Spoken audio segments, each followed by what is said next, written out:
What if Goku was born with Mystic? This is the finale. Now, I know you other guys are probably disappointed that this is the end and pretty much how short this is. And the reason why I'm ending it short is because I do have other what ifs idea that I do want to throw out there, and I don't want to send out too many what ifs and get things confusing.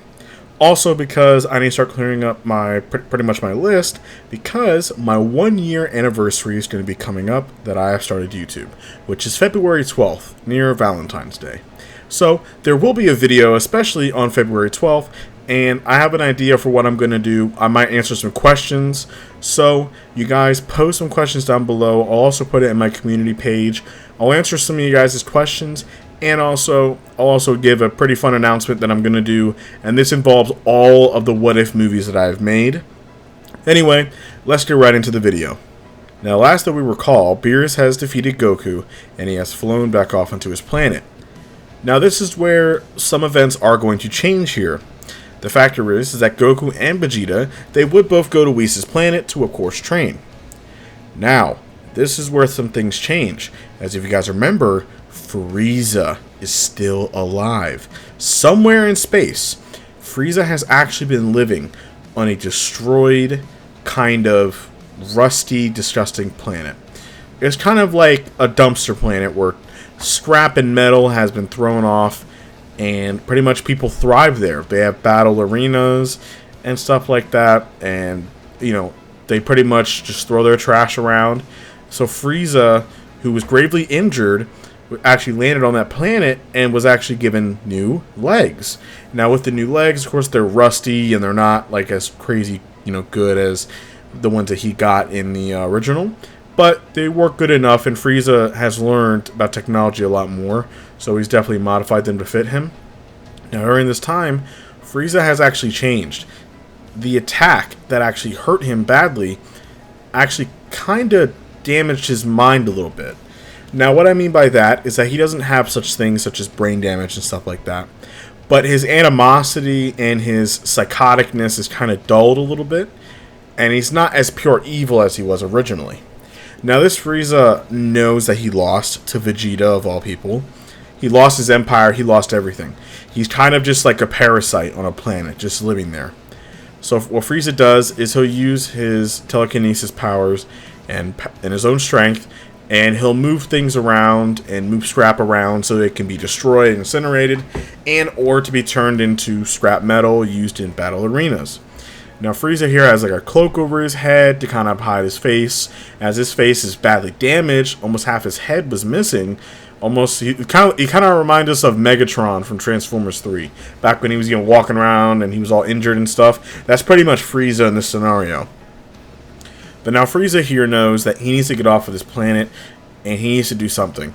Well, Frieza was luckily able to build a spaceship and get off the planet. Now, Frieza's power is gravely diminished here. His power level is a lot damaged, as he's not at 100%. Not to mention, he's kind of been kind of sulking in his own self-pity. Now, once we're in this ship, though, the problem is that this ship breaks down. The technology is not as good on that planet. Now, Frieza's lost in space, and the problem is that the ship's starting to combust, so Frieza has to get out of the ship, so now he's floating in space. And that's a problem because, even though he can breathe in space, luckily, it doesn't matter because now he's kind of stuck in space. Well, what's he going to do? Now, Frieza just accepts this, and he'll just sit here and die. As Frieza's not going to worry about eating, he can't eat or drink anyway, he'll just die here, and he's fine with that. But then, he sees this chip. It was strange to him.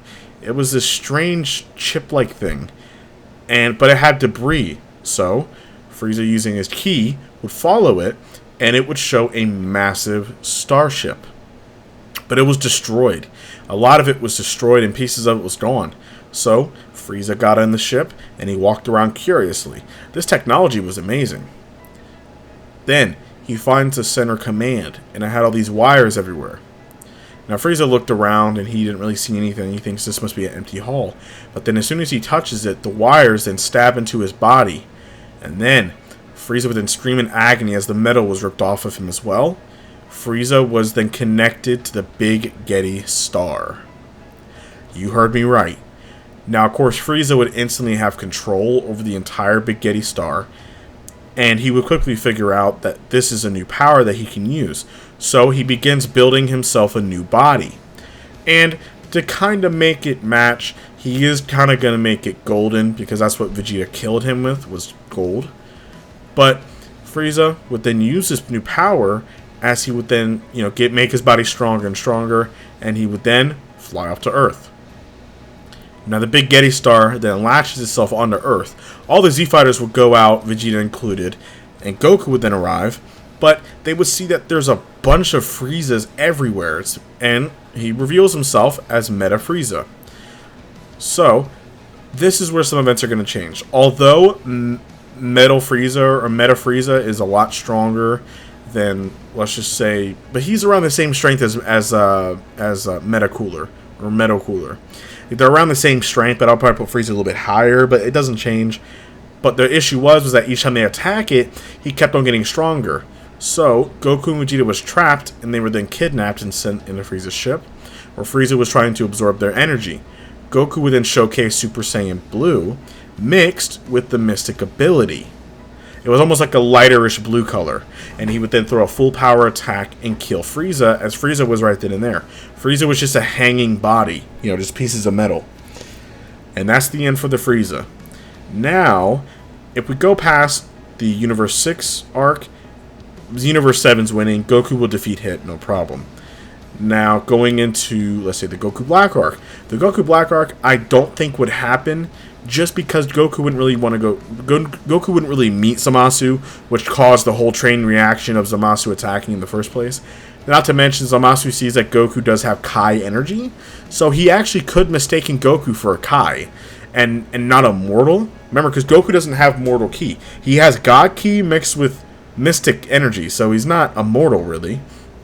So he kind of just places that off. And he says, okay, wow, this is a really powerful Kai, so he's pretty impressed. So he thinks that Kai is still above, so the mortal plane never happens. So no Goku Black, no nothing like that. Trunks' future is still safe away, and he's with Mai, and they're happy. Now, when we go into the Tournament of Power, this is where a lot of things are going to change here. You have a way more powerful Universe 7 here. The only difference being is that there is no Android 17. The GOAT is not here. There's no androids there. There's no Majin Buu. Nothing. So their team is a lot less than it was originally. But luckily, the other guys are so much more stronger now that they can kind of hold their own. So, Goku, of course, being the leader of the group, he is the strongest here. A lot of the fighting goes the same all up until he fights Jiren for the first time. Goku, of course, mixes Mystic with Super Saiyan Blue. This would actually impress Jiren a little bit. As the two would actually begin battling, Goku would actually handle himself far better here. This version of Goku, I can say, can give Jiren a pretty decent fight, but I do not think that he can beat Jiren at full power yet. He is a lot more powerful than Super Saiyan Blue Evolution Vegeta in the original, if that kind of gauges it better. So, Jiren here, of course, overpowers Goku. Goku, of course, was running out of options. He forms the Spirit Bomb. He throws it at Jiren. Jiren, with a lot more effort than before, in the original, was able to push the Spirit Bomb back.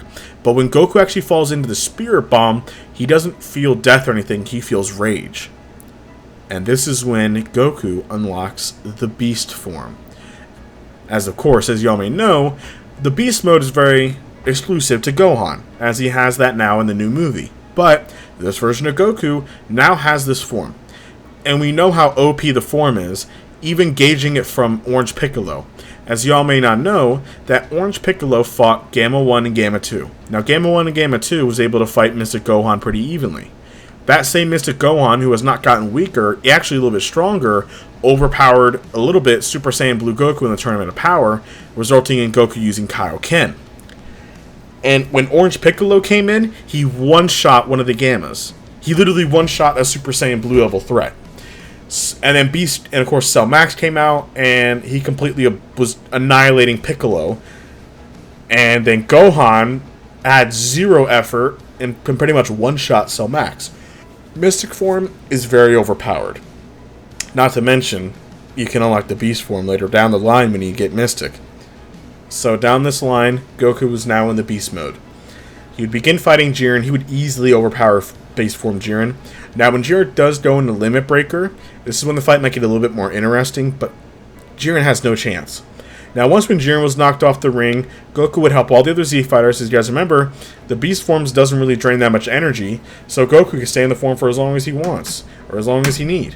So, Goku would help knock everybody out, even Kefla, everybody hit, Toe opponents grab destruction form. Nobody has a chance against this version of Goku. Now, all the gods were shocked at his power. Beerus was hyped up about it. He wants to fight him again. Now, after the Tournament of Power, we got Broly. Now, the Broly arc would change. Of course, you have Vegeta, who has Super Saiyan Blue, and possibly Evolution at that point. Not to mention you have Goku, who can go into Beast Mode. Broly does not have much of a chance. They don't need fusion, nor can they really do it. So, Broly sadly does not have a chance, especially against Beast Goku. Not a chance in hell. So, Broly would still be spared and sent away by Chi-Lai before he was hit by the blast. Now, as for the Moro arc, yet again, Goku here is far too powerful. And I even think that the Mirror's training will help him even further. Now, Vegeta here, he obviously does not have Ultra Instinct, he never will. But I can see Vegeta getting Ultra Ego during the Moro arc being pushed as he wants to surpass Goku. Now, going into the Granola arc, this is where things change a little bit. Granola here will actually die. Because if he's trying to surpass the Beast Goku in power, it would shorten his lifespan so much that it'll be pretty much be a Gas situation of when Gas fought them. He used up too much energy and he actually died because of it.